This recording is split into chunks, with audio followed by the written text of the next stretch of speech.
Mathieu Dugas, bonjour. Bonjour Quentin.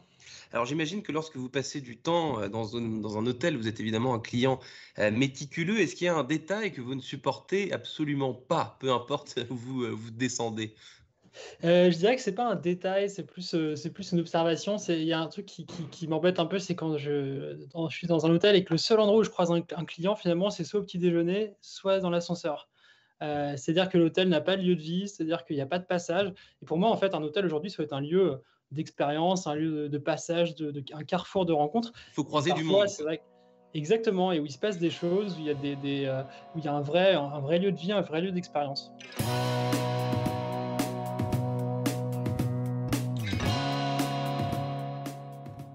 Bonjour à tous et bienvenue au Talk Décideur du Figaro en visio, toujours avec sur mon écran aujourd'hui et sur le vôtre Mathieu Dugas, cofondateur de Staycation, un site qui propose des week-ends, soirées improvisées à prix défiant toute concurrence dans des lieux de rêve. Je crois que je résume assez bien la chose. Staycation, ça veut Bien dire quoi résumé. exactement? J'ai lu plusieurs définitions qui étaient possibles sur Internet, mais j'ai pas réussi à faire mon choix. Staycation, ça vient d'où? Pourquoi ce nom?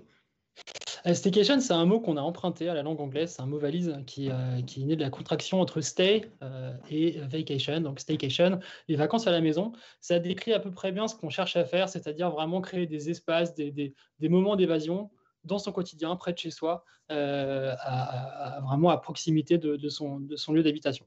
Parce que Staycation, c'est toujours pas loin de chez soi. Vous avez fondé cette boîte il y a tout juste 4 ans à Paris. À l'époque, qu'est-ce qui vous a motivé? Qu'est-ce qui vous a convaincu d'ailleurs, surtout avec votre associé qui avait un créneau sur ce business-là?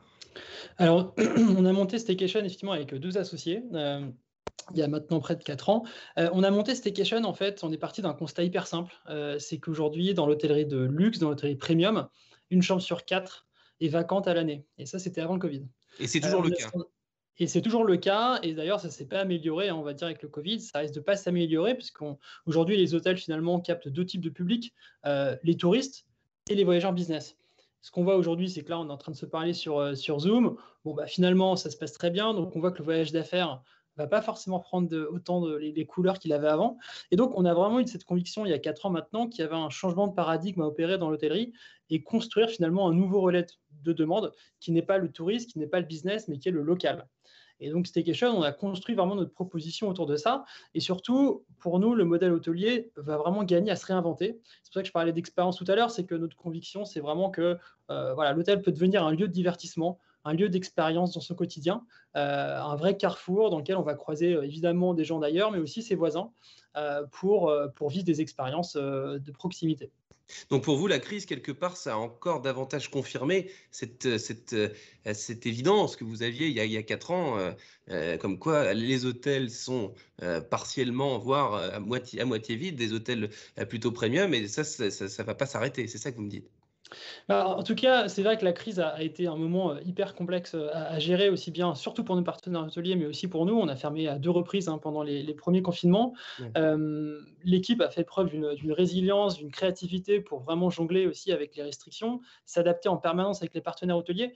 Et finalement, bien que ça nous ait beaucoup, on va dire, bloqué dans notre développement, notamment géographique, ça a permis vraiment de continuer à réinventer encore plus loin le métier, de trouver de nouvelles solutions, parce que quand un hôtel doit fermer son restaurant, quand un hôtel doit fermer sa piscine, ses espaces communs, etc., bah, finalement, qu'est-ce qu'on crée pour que ça reste un lieu intéressant, un lieu dans lequel il se passe des choses. Donc l'équipe a Mhm. bossé sur des nouvelles idées, construire des concerts par exemple qu'on pouvait écouter à sa fenêtre depuis l'hôtel, inventer des cours de mixologie en espace privé avec le barman de l'hôtel 5 étoiles.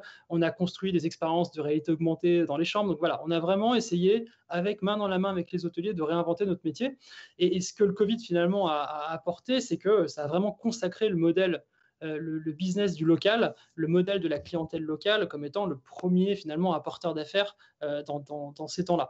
Donc tout à l'heure, je parlais du voyage d'affaires et du fait que voilà, c'est sûr que l'impact de la crise, le Covid a un impact vraiment durable, selon nous, sur l'hôtellerie. Et Mhm. ça va être une formidable opportunité pour les hôtels de se réinventer et de continuer à déployer leur savoir-faire auprès de nouvelles clientèles. Parce que là, vous évoquez justement la créativité de vos équipes face à toutes les restrictions sanitaires. Il y a une restriction à la rigueur qui pouvait, enfin, évidemment pas vous rendre service, mais néanmoins qui vous laissait des chances de vous laisser un peu abandonner à cette créativité. C'est la fameuse restriction kilométrique. S'il s'agit d'aller pas loin de chez soi, eh bien, pas loin de chez soi, on peut rêver parfois. Exactement. Bah, c'est exactement ce qui a été vraiment l'enjeu de ces derniers mois, hein. Ça a été de construire des, des, des, des expériences intéressantes à faire dans un quotidien confiné pour tout simplement s'évader. Et donc, vraiment, encore une fois, ça a été un vrai partenariat avec les hôteliers de continuer à réfléchir à comment est-ce qu'on peut encore aller plus loin avec l'hôtel. Et pour nous, il y a des choses qui vont vraiment rester. C'est-à-dire que les hôtels avec lesquels on a commencé à construire des choses, c'est des choses on a vraiment le sentiment que ça va continuer dans les prochaines années. Ça va aller beaucoup plus loin. Il y a une vraie émulation parmi nos hôtels partenaires pour justement continuer à aller réinventer des choses, se faire des partenariats avec les lieux du quartier, les restaurants, pour continuer à apporter de l'innovation dans leurs propositions. Parce que je disais en préambule aussi, les prix que vous proposez défient toute concurrence. Justement, les dessous, les coulisses de ces négos avec vos partenaires hôteliers, c'est quoi? Qu'est-ce que vous leur proposez? Comment ça se passe? Et pourquoi ils acceptent finalement? J'imagine au début, il y a 4 ans, c'était pas si simple que ça, c'était pas si évident pour eux. Quand vous débarquez devant eux, vous dites bon bah voilà, nous on va faire ça, baisser de 30% le prix de vos chambres. J'imagine que vous n'avez pas été accueillis à bras ouverts directement, quoi. C'est sûr que ça a été ça a été un travail de longue haleine. Justement, si on revient un petit peu sur les débuts, au départ, on a ciblé un jour qui était une nuitée qui était très complexe pour les hôteliers, qui était le dimanche. Le dimanche, c'est la bête noire de l'hôtellerie depuis toujours. Les hôtels, Personne. personne n'a jamais réussi à craquer ce problème. Et en fait, on est arrivé, voilà, on n'avait jamais fait d'hôtellerie auparavant. On est allé un petit peu au culot et on a proposé aux hôtels de s'occuper du dimanche. Et donc, c'est avec ça qu'on a commencé Staycation. On a envoyé une newsletter aux Parisiens dans laquelle ils pouvaient réserver des expériences qu'on avait construites avec l'hôtel pour enrichir un peu leur dimanche soir. Plutôt que de regarder une série sur Netflix avec un plateau de sushi, on a vraiment essayé de construire des choses pour que voilà, le blues du dimanche, comme on le connaît, était réglé. Et donc finalement, grâce à ça, on a pu se faire connaître dans l'écosystème hôtelier, on a pu commencer à avoir nos clients dès le départ. Pour réserver, pour la petite histoire, au début, les clients nous appelaient sur nos numéros de portable parce qu'on n'avait pas assez de moyens pour développer un site au départ.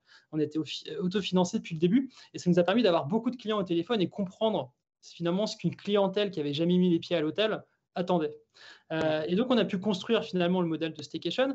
Et aujourd'hui, les hôtels, ils sont hypersensibles. C'est-à-dire que vous parliez de prix qui défient toute concurrence.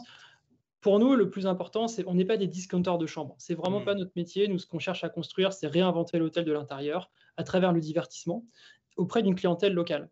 Et pour nous, le prix qui va être intéressant, c'est un prix juste, aussi bien pour l'hôtelier, pour s'y retrouver, parce que il n'a pas qu'une chambre à rentabiliser, il a aussi ses espaces communs, il a les équipements dans lesquels il a beaucoup investi. Et côté client, finalement, c'est de leur donner un minimum d'incentive pour qu'ils se disent, tiens, c'est vrai que pourquoi m'embêter à aller chercher un billet de train, un billet d'avion pour aller à l'autre bout de l'Europe alors que j'ai juste passé une semaine hyper compliquée, pourquoi je n'irais pas me faire chouchouter dans un hôtel 5 étoiles? Et donc pour nous, c'est ce prix juste qui va réussir aussi à convaincre le client de tenter l'expérience. Ouais.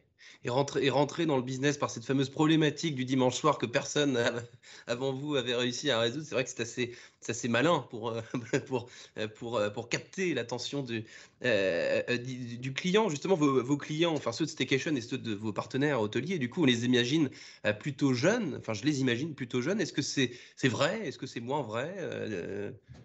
C'est vrai, moins vrai. On a vraiment une clientèle maintenant assez large. Vraiment, ça va du jeune qui vient fêter son bac au couple qui fête ses 30 ans, 40 ans de mariage. On a vraiment une clientèle très éclectique, mais c'est vrai qu'on a aujourd'hui un cœur de clientèle qui est beaucoup plus jeune que la clientèle habituelle de l'hôtellerie. Il faut savoir qu'un client moyen hôtelier, c'est à peu près 55 ans. Nos clients ont 31 ans d'âge moyen, Et viennent en puis les couple. clients, et surtout les clients hôteliers des hôtels premium, c'est généralement pas en dessous de 30 ans, c'est plutôt Exactement. au-dessus de 50. Donc en fait, on a apporté une clientèle qui n'aurait déjà jamais poussé la porte d'un hôtel dans sa ville, et en plus qui, au global, potentiellement, n'avaient jamais poussé la porte d'un hôtel tout court. Des gens qui ont été habitués justement à voyager dans les appartements, et ils découvrent aujourd'hui un savoir-faire qui s'est remis au goût du jour, et c'est assez fantastique de pouvoir leur faire goûter à ces expériences-là, et d'autant plus une clientèle qui aujourd'hui est très connectée, qui est hyper Mmh. prescriptrice et qui en parle en fait autour d'elle. Donc finalement, c'est aussi une belle caisse de résonance, une belle vitrine du savoir-faire hôtelier que d'accueillir cette clientèle-là. Et quand on fait une première expérience staycation, Mathieu Dugas, généralement, ce que vous voyez sur votre site, on y revient ensuite, ou alors c'est une échappée belle qui dure un week-end et ensuite on laisse un peu tomber. Est-ce que vos clients sont fidèles? Aujourd'hui, en fait, depuis le début, Staycation, c'est pas, on va dire, un service qu'on a voulu ancrer finalement dans un moment uniquement exceptionnel. Ce qu'on veut, c'est s'ancrer dans le quotidien. C'est qu'en fait, vous pensiez à Staycation quand bah, voilà, vous avez une semaine compliquée ou quelque chose à fêter ou tout simplement envie de changer un peu d'air. Et aujourd'hui, nos clients vraiment s'inscrivent dans cet usage-là. Aujourd'hui, on a plus de la moitié des clients qui retentent l'expérience en moins d'un an. Plus de un tiers de nos réservations viennent de clients réguliers. Donc vraiment, on a réussi à installer l'usage dans la durée, et parfois même des clients qui reviennent dans le même hôtel parce qu'ils ont Hmm. adoré l'expérience qu'ils ont vécue, et parfois ils vont aussi en tester une différente dans le même établissement. Hmm. Mathieu Dugast, cofondateur de Staycation depuis 4 ans, donc qui a connu un petit pic et évidemment quelques petites déboires aussi pendant cette crise sanitaire qui n'est pas encore terminée. Merci infiniment d'avoir répondu à mes questions pour le talk décideur du Figaro. Je vous souhaite Je une vous en prie. excellente fin de journée et donc bienvenue dans la libération. On est tous quand même très heureux là, en ce moment. Merci Quentin, merci de m'avoir invité.